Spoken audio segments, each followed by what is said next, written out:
All right, we're gonna go with all three of you at the beginning. I'm gonna get you at two shots later, but here we go.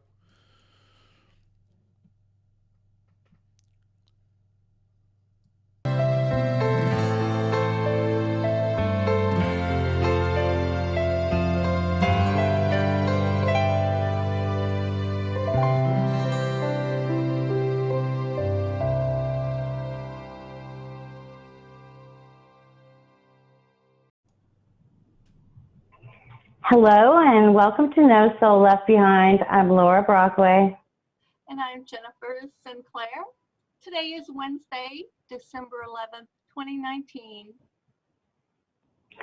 We're all really big fans of Archbishop Fulton Sheen, and we were all really excited about his beatification mass, December 21st, which has been postponed. So tonight, George Neumayr returns to talk to us about his recent encounter with Cardinal Dolan, where he got to directly ask him about this. And Jennifer, how about we start out with a prayer to St. Michael? Would you like to lead us in that? Yes, absolutely. In the name of the Father, and of the Son, and of the Holy Spirit. Amen. Saint Michael, the Archangel, defend us in battle. Be our protection against the wickedness and snares of the devil. May God rebuke him, we humbly pray. And do thou, O Prince of the heavenly host, by the power of God, cast into hell Satan and all the evil spirits who prowl through the world, seeking the ruin of souls. Amen. In the name of the Father, and of the Son, and of the Holy Spirit. Amen. Amen. Welcome, George. Welcome back. Oh, sure. Thank you for having me. It's so thanks for coming on. Yeah. Absolutely. So first of all, well, you ran into Dolan, Cardinal Dolan on Sunday. Tell us about that, and then we have your little video clip we can play. But go ahead and tell us what's going on with that. Yeah, well, I watched the events of last week with a great deal of dismay, and I wanted to find out, why exactly Cardinal Dolan, among the other American bishops, wanted to stop the beatification of Fulton Sheen. And so I I called over to the New York City Chancery, the Archdiocese of New York Chancery, and tried to get an interview with him that way. But his press people were not cooperative, and they didn't answer my emails. And I even went over to the Chancery itself and asked to talk to one of his press aides, but they wouldn't talk to me. And so I decided that the only way I could possibly get an answer from Dolan on this question would be to go to the 10:15 Mass at St. Patrick's Cathedral on Sunday, which he always says when he's in town. And so I went to the 10:15 Mass, and he was saying it. And then at the end of Mass, as he was proceeding out of the church, I had an opportunity to ask him, to his face, why he blocked the beatification of Fulton Sheen. And he denied. He said, I did. And but of course we know that he did, and we know that the Bishop of Rochester, Salvatore Montano, has already said that he consulted with Cardinal Dolan before lodging his objection to the beatification of Sheen. And so we know from Montano that Dolan agreed with him, and that Dolan wanted the beatification suspended. So Dolan basically lied to my face. Do we have any good reason besides jealousy that Cardinal Dolan wants to block this beatification mass? Well, the stated reason from Montano in Rochester is that he thinks that the church should wait until the Attorney General of New York has completed her report on the abuse cover-up in the Catholic Church in New York, and but he hasn't specified any cases. He hasn't specified any cases that Fulton Sheen might have mishandled. So it's really still unclear why these American bishops are truly opposed to the beatification ceremony going forward. To me, it looks like that this excuse of waiting for the New York Attorney General, to me, that looks like a smokescreen, and it's a smokescreen behind which the American bishops can block the beatification of Fulton Sheen for reasons separate from anything that he might have done on the issue of abuse. They have other reasons for blocking the beatification. That a lot of these bishops never wanted Fulton Sheen to be a saint in the first place, and I think that this abuse excuse is a way for them to block his beatification without having to state those other reasons. From Dublin, who has mishandled every abuse case and everything else. So the irony is, ridiculous. So I can't think of any other reason than just jealousy. So. Well, I think that the American bishops are they view Fulton Sheen as too old-fashioned and too pre-Vatican II-ish and too anti-communist, and he represented the kind of conservative Catholicism that a lot of these bishops have been trying to eliminate from the church, and so they don't want him to be held up as an example of sanctity, because that might give too much inspiration to the very conservative Catholics that they're trying to suppress. And but they don't want to come. I don't think they want to come out and say that. So it's easier for them to say, "Oh, we're blocking this because we're concerned that he might have mishandled abuse cases." So in other words, they're they're kind of treating him like a sacrificial lamb for their own derelictions of duty, for their own sins. It's like they see the Attorney General's bus coming towards them, and they think they can stop the bus by throwing Fulton Sheen underneath it. And it's really pretty dishonest. They're not being honest about their reasons for opposing his beatification. And I think they're just seizing on the abuse excuse as a way to stop it without having to state their real reasons for why they want to stop it. Absolutely. Obviously. Sure, that's pretty obvious.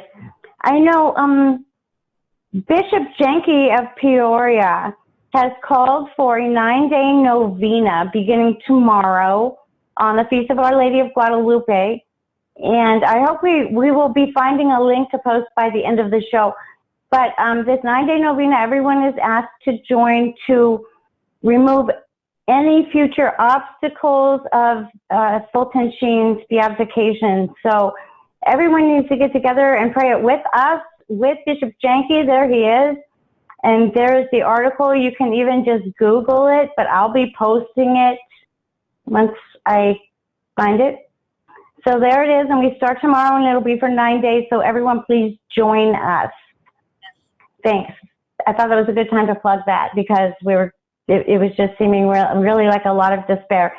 It seems like one thing after another, because first Dolan wouldn't even release Fulton Sheen's body, and we all know this has been dragging out for years and years, and then the ridiculous circumstances in which he finally did release it. And it's just been one thing after another. He just doesn't want this cause, first canonization, to move forward. And of course, the faithful Catholic laity who the liberal hierarchy just has nothing but contempt for, we all want him canonized. And that's just another reason for them to have contempt for him, because they have contempt for us. So it's been one thing after another. And I guess I can say this doesn't surprise me, but I actually thought they had a better reason than there's a current sex abuse investigation, because that's ongoing. So. And then they put it onto the the civil side of it's not even happening in church. It's happening through the AG. They're using the courts against us again, as they always do. That's what the liberals do. They use the courts against us, and they're using them the same way here. So, yeah. Let me ask you something, and this has nothing to do with, I have heard this, and maybe you know what, I'm going to save that for another program because I don't have any facts. Never mind. Go on. Well, yeah, they're using the political issues to handle this, and that way they don't have to say that they're involved with it. We just have to wait for the AG report, and this is very serious stuff. Yeah, it's just. But in fact, but we know they do. Go ahead, George.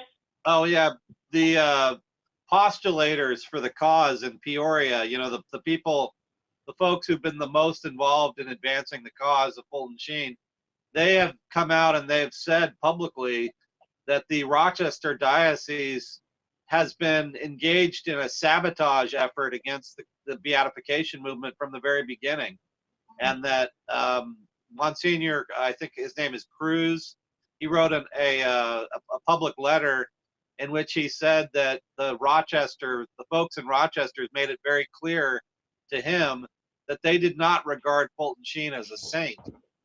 And so he sees this intervention by Montano as an act of sabotage and not an act of caution. Because Montano is saying, "Oh, I just want to be careful. I want the church to err on the side of caution." But in fact, the Rochester diocese has been trying to stymie this movement from the very beginning, and they simply don't.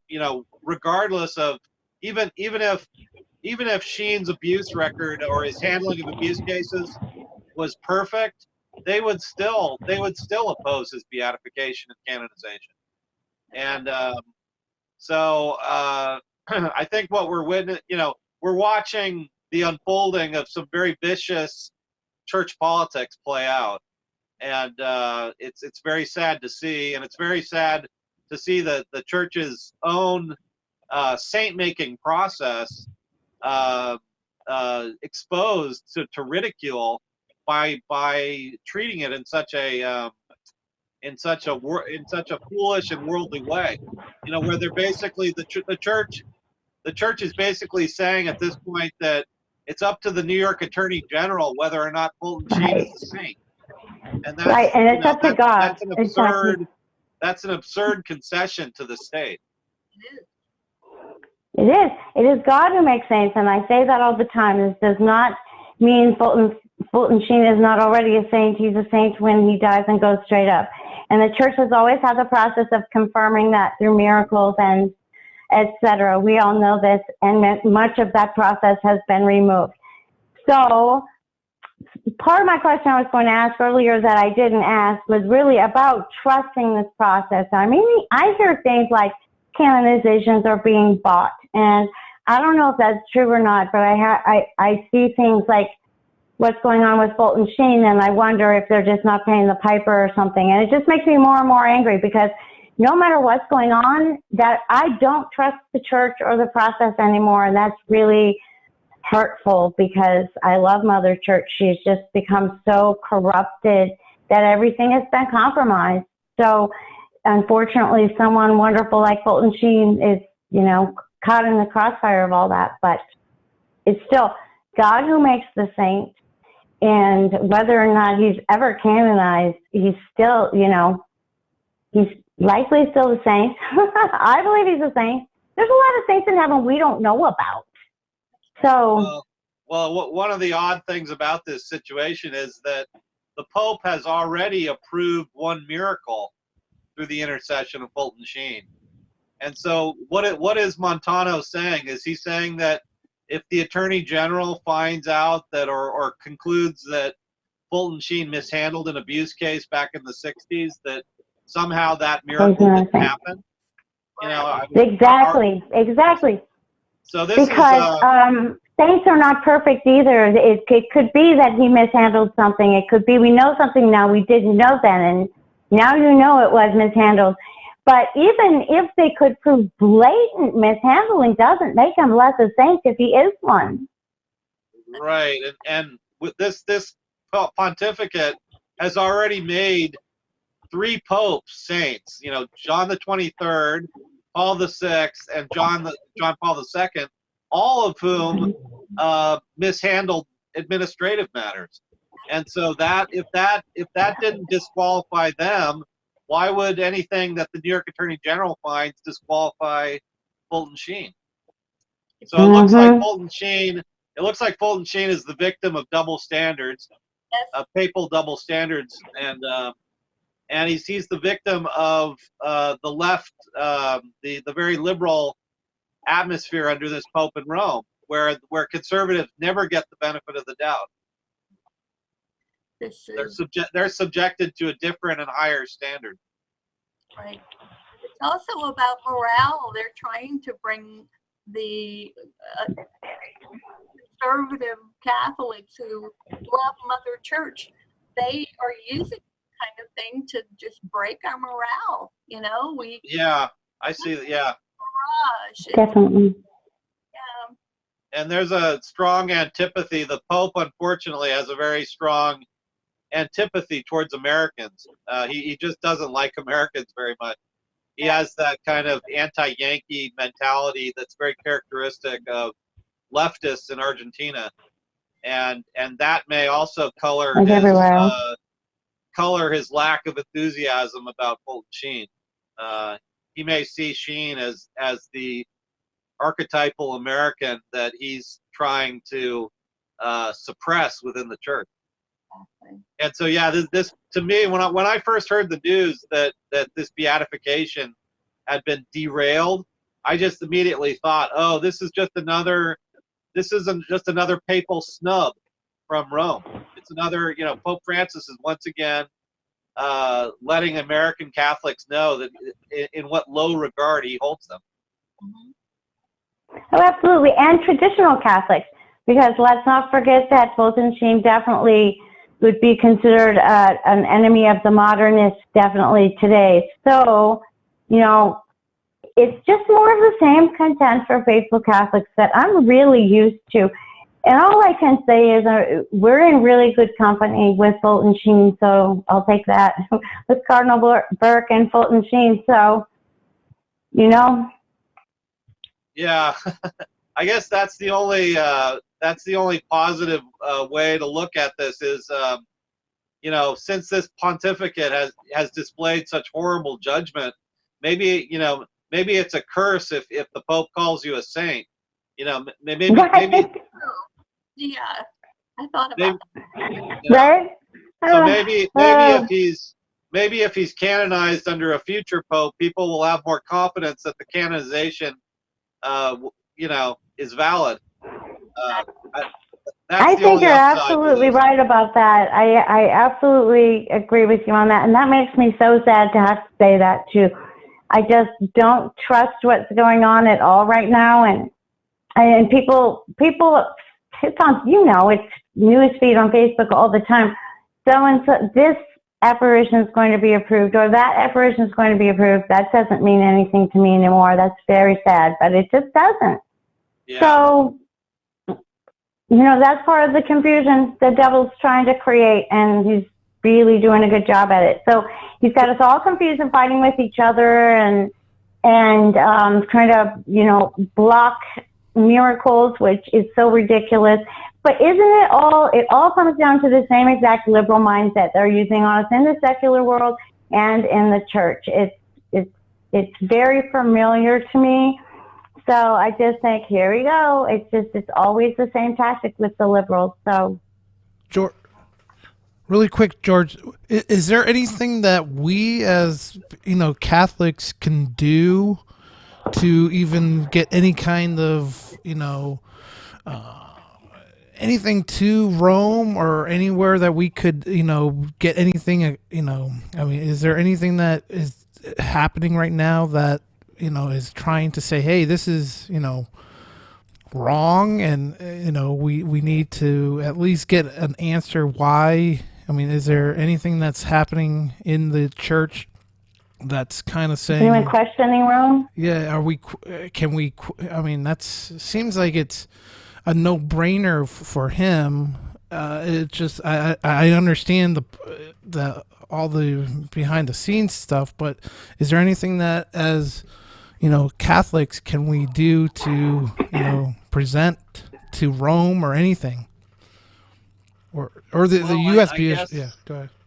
I think the Catholics can use social media to express their opposition to what's happened here, and they can use whatever social media that's available to them to express their support for the beatification and the canonization going forward.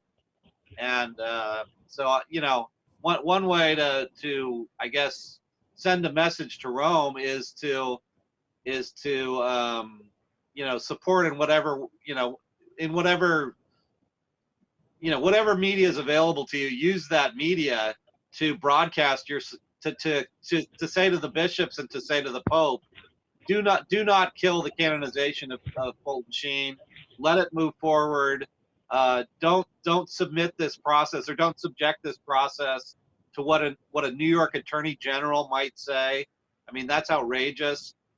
This New York Attorney General that they're all pointing towards, she's a notorious pro-abortion figure. She's and she's an extremely left-wing figure.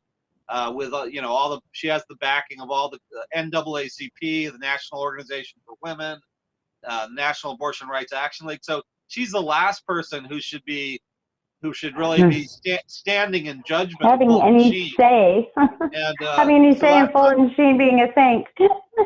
So I don't know. I don't know what else we can do except use whatever instruments, whatever megaphones we have to communicate to Rome our displeasure with what's happened here. That's all we can do.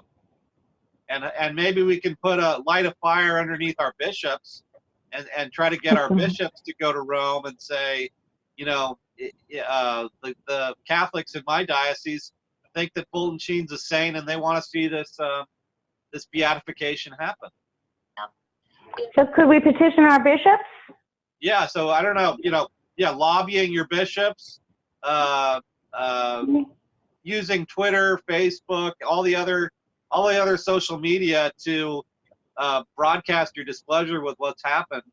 I mean, that's really the only road open to us at this point. But the postulators of the cause, obviously, in Peoria, they have the strongest incentive to keep this going, and I hope that they will, and I hope that Bishop Jenke will try as hard as he can to keep this movement alive. I don't think they're going to give up on it anytime soon. Look how long it took for so many of the other saints to be canonized. 500 years, some of them. So, you never give up hope. Look at Joan of Arc. The Bishop of Orleans in the early 1900s wanted her canonized, so he did not give up.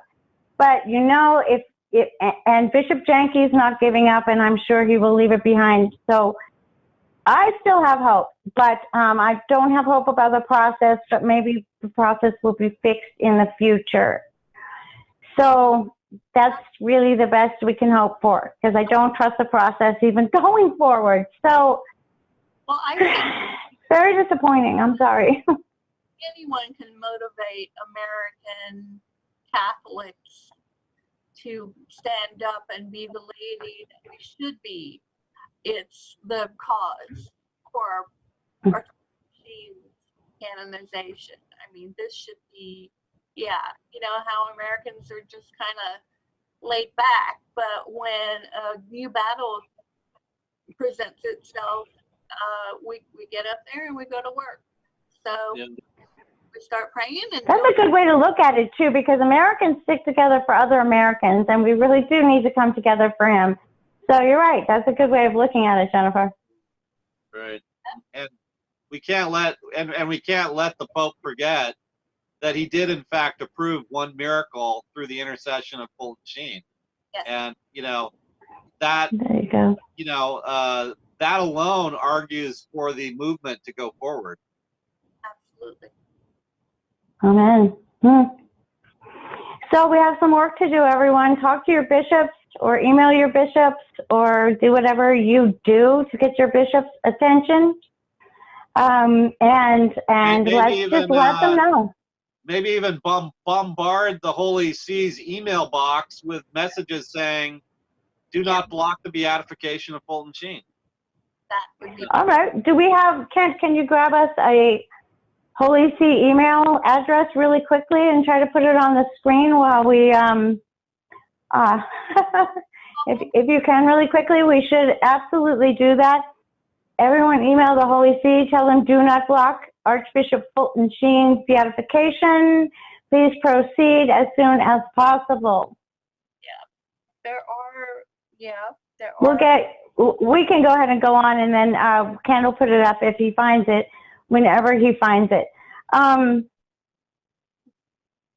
Sorry, I wanted to make sure we didn't miss any of those other points. But Cardinal Burke has something going on for tomorrow too, and I think we had a link to that. I did want to mention that. It just kind of all plays into what we're talking about here, which is questioning church hierarchy and the process and everything, because Cardinal Burke has called for tomorrow to be a day of reparations for things going on at the Vatican. He specifically mentioned the Pachamamas, which of course we do still need to make reparation for, but there's all of this ongoing stuff too. So I urge everyone to participate in that tomorrow on the Feast of Our Lady of Guadalupe, when Bishop Janke's novena starts also. And I posted on my page, and it's all over the internet. If you just Google Burke's Day of Prayer or something, the prayers will come up. So I want to mention that. Always mention the prayers. Don't leave out the praying. We have to pray for it, or it's not going to happen. And we're getting up, telling them, Okay. we will not serve you. That's right. That's right. So that's the best thing that we can do about that. George, did you want to talk about, did you want to talk about too, we'll bring that up and come back to it. Did you want to talk about what's going on at the National Shrine? Because there's been some big happenings there too. Oh yeah, on Tuesday morning at the National Shrine, the Basilica of the National Shrine of the Immaculate Conception, there was an attack by a man who he took his car. He had an SUV, and he took his car and he tried to ram it into a security guard at the shrine. A woman that he apparently knows. Apparently they're in some sort of domestic relationship and domestic squabble. And he went into the parking lot at the shrine. He tried to hit her. Apparently he did hit her. Another security guard came out and to try to help this woman.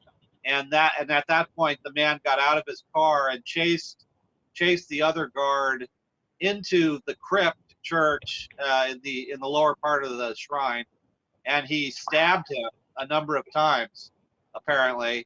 And both these people, and then after he did that, he got back into his SUV and he hit the woman again, apparently, the other security guard, the woman with whom he's been having this domestic dispute. And then he fled the scene, and then he went to a house nearby and barricaded himself in the house until the police arrived, and then the police arrested him and caught him. And so, but it's of interest to anybody in the Washington D.C. area, because this is the season. During this Christmas season, a lot of people like to go to the shrine, and for a security incident of this magnitude to happen there is obviously a great disincentive for people to go to the shrine. And so Sorry? Between the security guards themselves. I mean, just give people a tiny little background about how you have been reporting about the criminals that they hire at the National Shrine to work their security. Yeah. So that's the explanation as to how or why this happened is that the Monsignor Walter Rossi, who runs the shrine, he has this very bizarre policy of hiring as security guards people with criminal records and criminal arrest records. And in fact, he had a security supervisor named Ishmael Henley, who is currently awaiting trial for having assaulted his ex-wife and endangered his child. And that's only one of those are only a few of his many offenses. You know, he has a very long criminal sheet, and he was a supervisor. He was a supervisor at the shrine. So Rossi's policy of hiring people with criminal arrest records appears to have contributed to this incident at the shrine. It appears that basically, I mean, we don't know who exactly the guards are, so I can't say with absolute certainty that the guards who got mixed up with this guy have criminal arrest records. I don't know that, but what I do know is that Rossi, he'll hire a lot of security guards who come from really bad parts of Washington, D.C. and from Maryland, and some of these folks bring the problems from their neighborhoods to the shrine with them. And this isn't just my opinion. This is the view of a former security guard with whom I've been speaking, named Keith Green. Keith Green has left in July. He was a security guard at the shrine, and he left after he got into a fight, after he was in a fight with Ishmael Henley. And that fight led him to resign from his position. At any rate, Keith Green is the one who told me that about the dysfunctional security atmosphere at the shrine, and he thinks that this incident at the shrine was in part due to Rossi's policy of hiring security guards who come from very, very bad neighborhoods in Washington, D.C., and who bring problems from those neighborhoods with them to the shrine. And so that's what it looks like. This woman who is the victim of the man, I guess the man's name is I think it's the last name is Mackey. I can't remember if it's Doris Mackey. But at any rate, it appears that Doris Mackey was in a domestic dispute with the female security guard. And so that's an example of how, you know, some of the problems from her neighborhood were brought with her to the shrine, and that's why this happened. And my argument would be that Rossi's policy of hiring criminals as security guards probably contributed to what happened on Tuesday. But you know, I have to wait and see. I have to, you know, it'll be very interesting. They have not released the names of the guards yet, which is very strange. You know, usually if something like this happens, you get the names of the victims, but the shrine will not release the names of the victims for some reason. They say, you know, out of privacy concerns, but it could be that they're just trying to cover up Rossi's bad policies.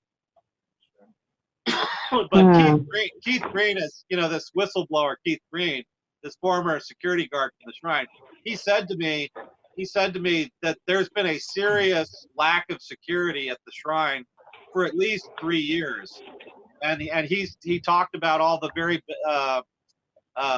you know, the problems with the security staff there. For example, there were a couple of security guards who were stealing from poor boxes at the shrine, and so he talked about how the general climate within the shrine with respect to the security office was very shady. That, you know, he said a number of the security guards would get drunk, they would use drugs, they would play obscene rap music in the security office. This is our national shrine. Yeah. So it appears that all of this, that whole ethos contributed, that dysfunctional ethos probably contributed to the security breach that happened on Tuesday. Yeah. I don't even know what to say. You're describing this scene, and I'm thinking of some crazy public place or something. And then you have to remember that the scene you're describing is at our National Catholic Basilica, and that this is regular behavior that goes on there from the corrupt hierarchy. And, you know, this is our national shrine. We should be protecting it. It's sacred, but instead it's being guarded by criminals, and there's people being run down by cars in the parking lot. And this is of course on top of the demoralizing situation that already existed at the shrine, which is that Monsignor Rossi is under investigation by the Diocese of Scranton and by the Archdiocese of Washington for alleged sexual and financial misconduct. And so you have a perfect storm. Right now you have a perfect storm of problems at the shrine, where you have a rector who's under investigation. You've got security breaches happening left and right at the shrine. You've got I've heard that donations are down at the shrine.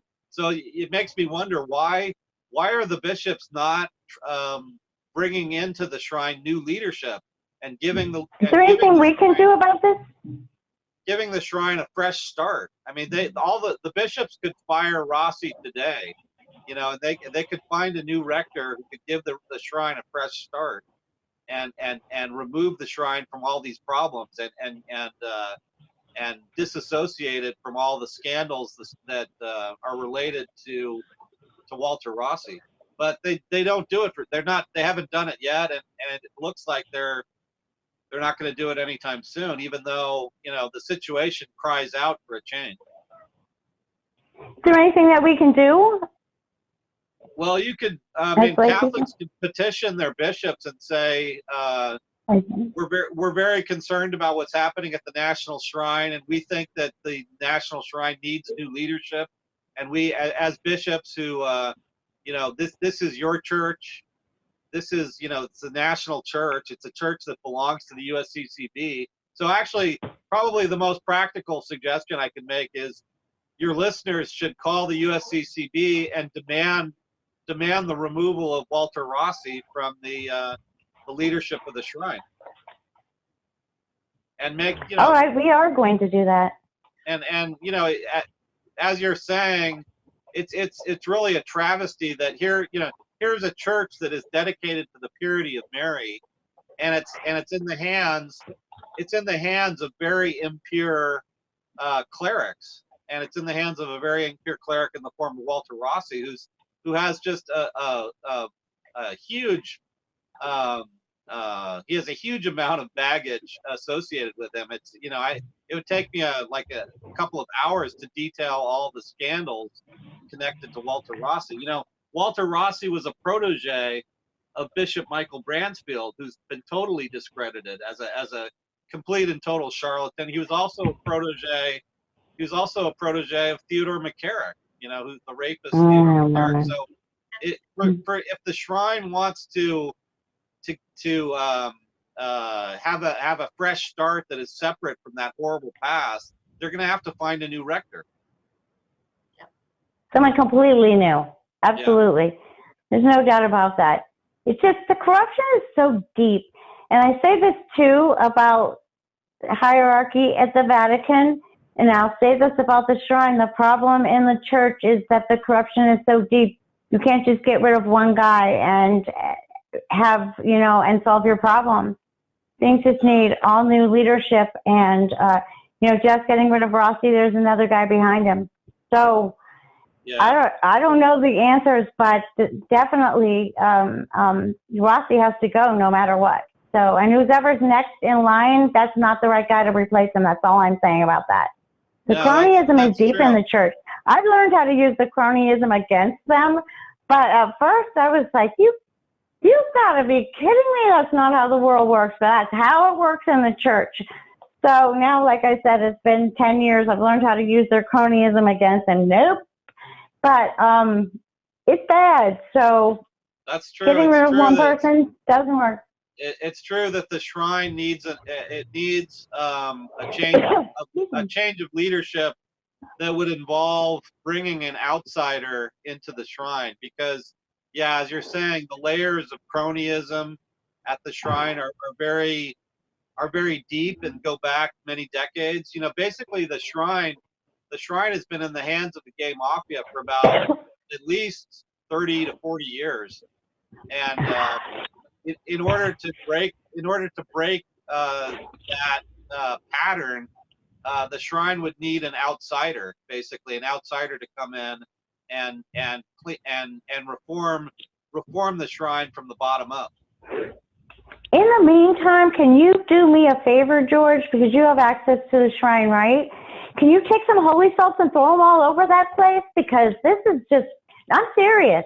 I'm big on holy salts, and that place has just too many demons and bad stuff going on in there with all of this for 30 or 40 years. The start is some holy salts and an exorcism, but the salts, and that will at least help neutralize it so that it can even be rooted out. It's just, there's a lot of places like this, but I mean, I'm just going to say, is there anybody good at that shrine? Shouldn't we just, it sounds like we just need to close it down. Well, it definitely needs a clean sweep in terms of leadership. I don't know. I'm not, I think some good people probably work there in lesser capacities in non-leadership positions. But I think, yeah, as you're saying that, in terms of leadership, there has to be a completely new team brought in, and the USCCB could do that very easily, because the USCCB controls the shrine. It's not as if Rossi serves at the pleasure of the USCCB. So the US bishops, if they wanted to reform the shrine in a fundamental way, they could do that by bringing in outsiders. People who have not been there, people who are not in any way connected to the scandals and corruption at the shrine over the last 40 years. They could do. Any possibility of them doing that? You think there's any possibility they?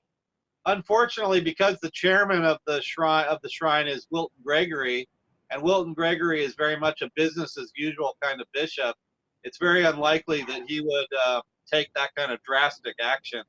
Yeah. I think they're probably trying to slowly ease Rossi out. Maybe next year, like in the early part of next year, they might try to ease him out, but they'll do it in a way that makes it look like he didn't really do anything wrong and he's just retiring on his own terms. So, once again, we're not going to get a straight answer.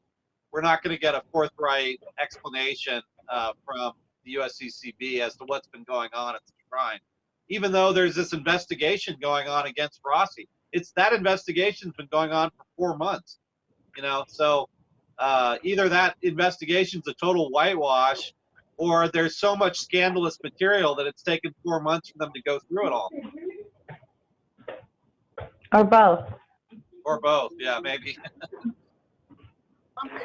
Yeah, I don't even know what to say to that. It's just, this is our church. We're not talking about some corrupt Clinton Foundation here. So it's hard to even talk about it or really truly accept the reality of it. And it's not everywhere. There are certainly good places in the church, but we have to expose these ones that aren't, and we have to demand change. So we have to talk about it. But man, it's hard to accept. Sorry. So we can't thank you enough, George, for all of the work you've been doing. And your last came on just after the Amazon sale. So much has happened since then, and you've been busy. So we thank you for coming on tonight. But we want to share your GoFundMe and tell people about that. Sorry. Oh yeah, people can find my GoFundMe account either at my Facebook page, George Neumayr, or at my Twitter account, George_Neumayr, and you can find a link to that GoFundMe account, and that or if you want, you could just Google it. You can just Google George Neumayr's Journalism Fund, and it should come up on Google. Yes, if you can support George, please do. He's a lone wolf out there, and he needs your help. This work is not easy, and we all need to support him and buy his books and read his articles at American Spectator, because they are all very good. So well, I wanted to mention just one more thing before we close up. I just wanted to remind you all to watch our Advent series, Fiat Ministry Network presents Traditional Latin Advent. We have been leading our viewers through each of the Advent feasts with these beautiful traditional Latin masses. This past weekend, we had the Cardinal Burke Pontifical High Mass, and we'll be airing tomorrow. We also filmed the High Mass from, there I am with Cardinal Burke, the High Mass from St. Stanislaus in Milwaukee, which we are super excited to air tomorrow. I know that it's a beautiful Mass.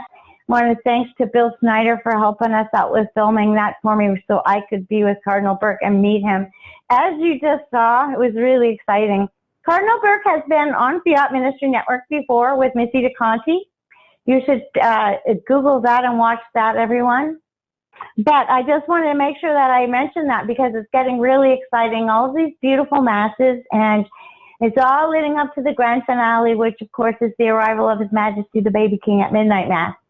So just kind of been a really beautiful Fiat Advent Latin style. So tune in and watch, and you can find the past videos on our YouTube. Sorry. George, did you have anything else you wanted to add? No, I don't. But thank you for having me on. I appreciate it. Oh, we can't thank you enough for coming on and filling us in about all of this. And if anything new comes up about this, will you come back? Oh, sure. Great, cool.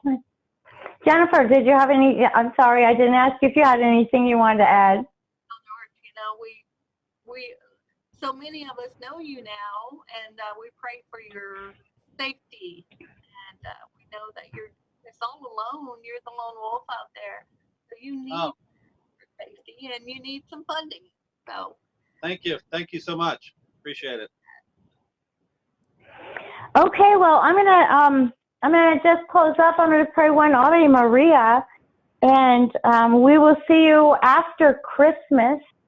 In the name of the Father, the Son, the Holy Ghost. Amen. Ave Maria, gratia plena, Dominus tecum, benedicta tu in mulieribus, et benedictus fructus ventris tui, Iesus. Santa Maria, Mater Dei, ora pro nobis peccatoribus, nunc et in hora mortis nostra. Amen. Gloria Patri et Filii et Spiritus Sancti. Amen. Thank you so much for watching, everybody. We'll see you back here in a couple of weeks. Make sure that you watch Jake's Takes next week. And thank you for tuning in to watch No Soul Left Behind, where we're fighting for every single soul, including yours and mine. Thanks, everybody. Thanks for watching. God bless.